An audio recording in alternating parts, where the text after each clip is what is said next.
Olá, minha gente, tudo bem com vocês? Espero que estejam super bem e prontos para mais uma leitura da Palavra do Senhor. Hoje estaremos lendo o capítulo 15 do livro de Levíticos, capítulo 18 do livro de Salmos, capítulo 29 de Provérbios, caminhando para o final, inclusive, né? E concluindo a leitura hoje de 2 Tessalonicenses, no seu capítulo 3. Então, antes de iniciarmos a leitura, vai abrindo aí tua Bíblia e fecha teus olhos para que a gente possa, então, ler a palavra do Senhor. Pai eterno, Deus maravilhoso, bendito seja o Senhor por todos os teus feitos e te agradecemos por esse momento de leitura da tua palavra. Nos perdoa as nossas ofensas, ó Deus, tantas quantas têm te entristecido e ferido a tua santidade. Deus nos dá a graça de, apesar de nós estarmos atentos à tua santa palavra, às tuas instruções e que venhamos ser cheios do teu Santo Espírito e que o teu poder supremo e perfeito venha transbordar através das nossas vidas e abençoar outras pessoas. Fala conosco, ó Deus, em nome de Jesus. Amém. Capítulo de número 15 de Levíticos, que vai dizer o seguinte: O Senhor disse a Moisés e a Arão: Falem aos filhos de Israel e digam-lhes: qualquer homem que tiver fluxo seminal do seu corpo ficará impuro por causa do fluxo. Esta, pois, será a sua impureza por causa do seu fluxo. Se o seu corpo vaza o fluxo, ou se o seu corpo o estanca, esta é a sua impureza. Toda cama em que se deitar o que tiver fluxo ficará impura, e tudo sobre que ele se assentar ficará impuro. Quem tocar na cama dele terá de lavar as suas roupas, se banhará em água e ficará impuro até a tarde. Quem se assentar sobre aquilo em que se havia assentado o homem que tem o fluxo, lavará as suas roupas, se banhará em água e ficará impuro até a tarde. Quem tocar o corpo do que tem o fluxo, lavará as suas roupas, se banhará em água e ficará impuro até a tarde. Se o homem que tem o fluxo cuspir sobre uma pessoa pura, essa pessoa lavará as suas roupas, se banhará em água e ficará impura até a tarde. Também toda cela em que cavalgar o que tem o fluxo ficará impura. Quem tocar alguma coisa que estiver debaixo dele ficará impuro até a tarde. E aquele que levar alguma dessas coisas lavará as suas roupas, se banhará em água e ficará impuro até a tarde. Também todo aquele em quem tocar o que tem o fluxo, sem haver lavado as suas mãos com água, lavará as suas roupas, se banhará em água e ficará impuro até a tarde. O vaso de barro em que tocar o que tem o fluxo será quebrado, porém todo vaso de madeira será lavado com água. Quando, pois, o que tem o fluxo estiver puro dele, serão contados 7 dias para a sua purificação. Lavará as suas roupas, banhará o corpo em águas correntes e ficará puro. No 8º dia, pegará 2 rolinhas ou 2 pombinhos e virá diante do Senhor, à porta da tenda do encontro, e os dará ao sacerdote. Este o oferecerá, um para a oferta pelo pecado e o outro para o holocausto. E assim o sacerdote fará, por ele, expiação do seu fluxo diante do Senhor. Quando o homem tiver emissão de sêmen, banhará todo o seu corpo em água e ficará impuro até a tarde. Toda roupa e toda peça de couro em que houver sêmen têm de ser lavadas em águas e ficarão impuras até a tarde. Se o homem tiver relações com mulher e tiver emissão de sêmen, ambos se banharão em água e ficarão impuros até a tarde. A mulher, quando tiver o fluxo de sangue, se este fluxo for habitual do corpo dela, estará 7 dias na sua menstruação, e quem a tocar ficará impuro até a tarde. Tudo sobre que ela se deitar durante a menstruação ficará impuro, e tudo sobre que se assentar ficará impuro. Quem tocar no leito dela lavará as suas roupas, se banhará em água e ficará impuro até a tarde. Quem tocar alguma coisa sobre que ela se tiver assentado, lavará as suas roupas, se banhará em água e ficará impuro até a tarde. Também quem tocar em alguma coisa que estiver sobre a cama ou sobre aquilo em que ela se assentou, esse ficará impuro até a tarde. Se um homem tiver relações com a mulher e a menstruação dela tocar nele, ficará impuro por 7 dias, e toda cama sobre que ele se deitar ficará impura. Quando a mulher tiver um fluxo de sangue por muitos dias fora do tempo da sua menstruação, ou quando tiver fluxo do sangue por mais tempo do que o habitual, todos os dias do fluxo ela ficará impura, como nos dias da sua menstruação. Toda cama sobre que se deitar durante os dias do seu fluxo será como a cama em que ela se deita na sua menstruação. E toda coisa sobre que se assenta ficará impura, conforme a impureza da sua menstruação. Quem tocar a estas coisas ficará impuro, portanto, lavará suas roupas, se banhará em água e ficará impuro até a tarde. Porém, quando lhe cessar o fluxo, então se contarão 7 dias e depois estará pura. No 8º dia, pegará 2 rolinhas ou 2 pombinhos e os trará ao sacerdote à porta da tenda do encontro. Então o sacerdote oferecerá um para a oferta pelo pecado e outro para o holocausto. O sacerdote fará por ela a expiação do fluxo da sua impureza diante do Senhor.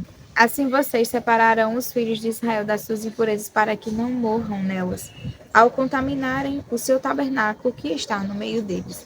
Esta é a lei a respeito daquele que tem o fluxo, daquele que tem emissão de sêmen e que, por causa dela, fica impuro. Da mulher em sua menstruação, daquele que tem o fluxo, seja homem ou mulher, e do homem que se deita com mulher impura. Capítulo 18 do livro de Salmos. Eu te amo, ó Senhor, força minha. O Senhor é a minha rocha, a minha fortaleza, o meu libertador, o meu Deus, o meu rochedo, em quem me refugio. O meu escudo, a força da minha salvação, o meu alto refúgio. Invoco o Senhor, digno de ser louvado, e serei salvo dos meus inimigos. Laços de morte me cercaram, torrentes de perdição me impuseram terror.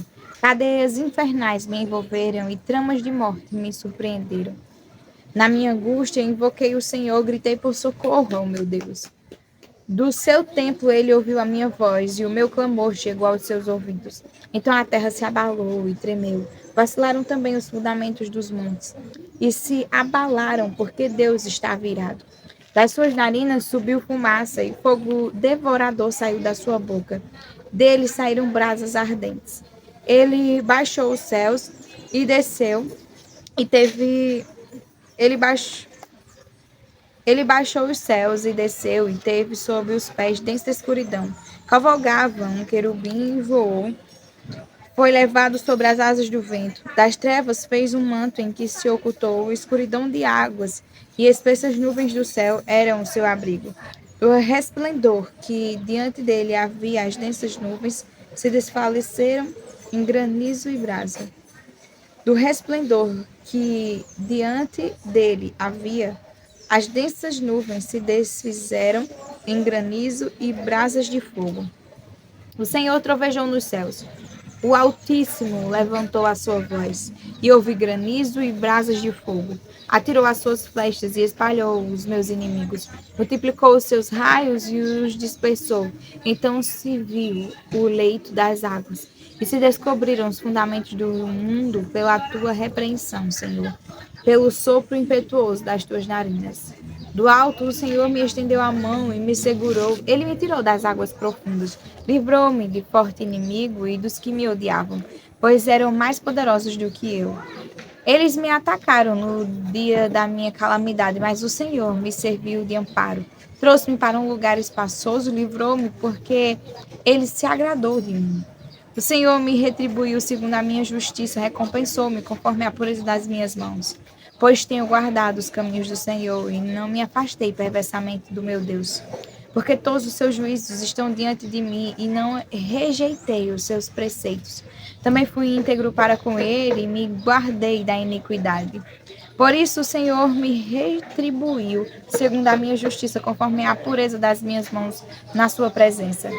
Para com quem é fiel, fiel te mostras. Com o íntegro, também íntegro. Com o puro, puro te mostras. Com o perverso, inflexível. Porque tu salvas o povo humilde, mas os olhos soberbos tu os abates. Porque fazes resplandecer a minha lâmpada, o Senhor meu Deus, derrama luz nas minhas trevas. Pois contigo posso atacar exércitos, com o meu Deus salto muralhas. O caminho de Deus é perfeito e a palavra do Senhor é confiável. Ele é escudo para todos os que nele se refugiam. Pois quem é Deus além do Senhor? E quem é rochedo a não ser o nosso Deus? O Deus que me revestiu de força e aperfeiçoou meu caminho. Ele deu aos meus pés a ligeireza das costas e me firmou nas minhas alturas. Ele treinou as minhas mãos para o combate, tanto que os meus braços vergaram um arco de bronze.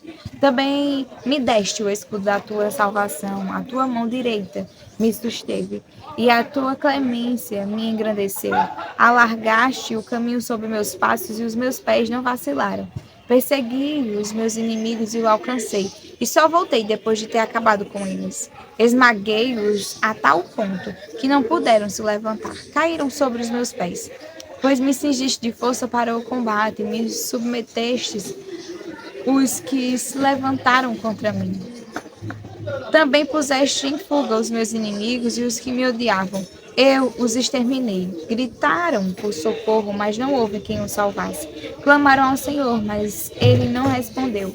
Então os reduzi a pó, o pó que o vento leva. Lancei-os fora como a lama das ruas. Dos conflitos do povo que me livraste, me fizeste cabeça das nações, um povo que eu não conhecia me serviu. Bastou-lhe ouvir a minha voz, logo me obedeceu. Os estrangeiros se mostram submissos a mim. Os estrangeiros fraquejaram e, tremendo, saíram das suas fortalezas. O Senhor vive. Bendita seja a minha rocha, exaltado seja o Deus da minha salvação. O Deus que por mim tomou vingança e me submeteu povos. O Deus que me livrou dos meus inimigos. Sim, tu que me exaltastes acima dos meus adversários e me livrastes dos homens violentos.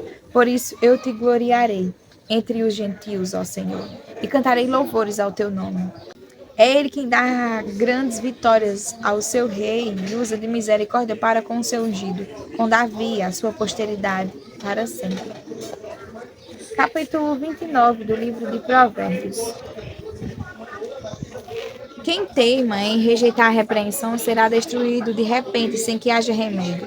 Quando os justos se multiplicam, o povo se alegra. Quando o ímpio domina, então o povo lamenta. Quem ama a sabedoria alegra o seu pai, mas o companheiro de prostitutas desperdiça os bens.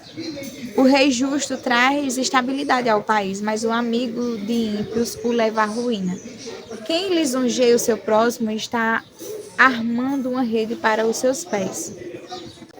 Na transgressão do homem mau há uma armadilha, mas o justo canta e se alegra. O justo se interessa pelo direito dos pobres, mas o ímpio não se importa com isso.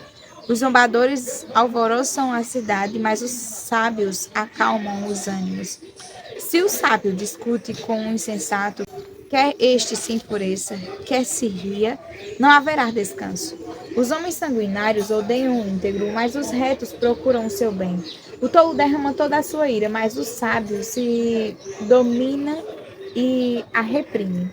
Se um governador dá atenção às palavras mentirosas, todos os seus servos virão a ser perversos. O pobre e o seu opressor têm algo em comum. É o Senhor quem dá a luz aos olhos de ambos. O rei que julga os pobres segundo a verdade firmará o seu trono para sempre. A vara e a disciplina dão sabedoria, mas a criança entregue a si mesma envergonha a sua mãe. Quando os ímpios se multiplicam, multiplicam-se as transgressões, mas os justos verão a ruína deles. Corrija o seu filho, e você terá descanso. Ele será um prazer para a sua alma. Não havendo profecia, o povo se corrompe, mas o que guarda a lei, esse é feliz. O servo não se emenda com palavras, porque mesmo que entenda, não obedecerá. Você vê alguém que é precipitado no falar? Há mais esperança para um tolo do que para ele. Se alguém mimar o escravo desde a infância, por fim, ele vai querer ser filho. A pessoa colérica provoca discórdias, e quem facilmente fica irado multiplica as transgressões. O orgulho do ser humano o abaterá, mas o humilde de espírito obterá honra. Quem tem parte com um ladrão odeia a própria alma. Mesmo ouvindo a maldição, permanece calado. Quem tem medo dos outros cai numa armadilha, mas o que confia no Senhor está seguro. Muitos buscam o favor daquele que governa, mas a justiça do Senhor vem para todos. Para os justos, a pessoa iníqua é abominação, e o reto em seu caminho é abominação ao ímpio. 2 Tessalonicenses, capítulo 3. Finalmente, irmãos, orem por nós, para que a palavra do Senhor se propague e seja glorificada, como acontece entre vocês. Orem também para que sejamos livres das pessoas perversas e mais, porque a fé não é de todos. Mas o Senhor é fiel. Ele os fortalecerá e os guardará do maligno. Temos confiança no Senhor quanto a vocês de que não só estão praticando as coisas que lhes ordenamos, como também continuarão a fazê-las. Que o Senhor conduza o coração de vocês ao amor de Deus e à presença de Cristo. Irmãos, em nome do nosso Senhor Jesus Cristo, ordenamos a vocês que se afastem de todo irmão que vive de forma desordenada e não segundo a tradição que vocês receberam de nós, porque vocês mesmos sabem como devem nos imitar, visto que nunca vivemos de forma desordenada quando estivemos entre vocês. Nem jamais comemos pão à custa dos outros. Pelo contrário, trabalhamos com esforço e fadiga de noite e de dia, a fim de não sermos pesados a nenhum de vocês. Não que não tivéssemos o direito de receber algo, mas porque tínhamos em vista apresentar a nós mesmos como exemplo para que vocês nos imitassem. Porque quando ainda estávamos com vocês, ordenamos isto: se alguém não quer trabalhar, também não coma. Pois de fato, ouvimos que há entre vocês algumas pessoas que vivem de forma desordenada. Não trabalham, mas se intrometem na vida dos outros. A essas pessoas determinamos e exortamos no Senhor Jesus Cristo que, trabalhando tranquilamente, comam o seu próprio pão. Quanto a vocês, irmãos, não se cansem de fazer o bem. Caso alguém não obedeça à nossa palavra dada por esta carta, vejam de quem se trata e não se associem com ele, para que fique envergonhado. Contudo, não tratem como inimigo, mas admoestem-no como irmão. Que o Senhor da paz, Ele mesmo, dê a vocês a paz sempre de todas as maneiras. O Senhor esteja com todos vocês. A saudação é do próprio punho. Paulo. Este é o sinal em cada carta. É assim que eu ensino. A graça de nosso Senhor Jesus Cristo esteja com todos vocês. Amém. Até amanhã para mais uma leitura da palavra do Senhor. Fiquem com Deus.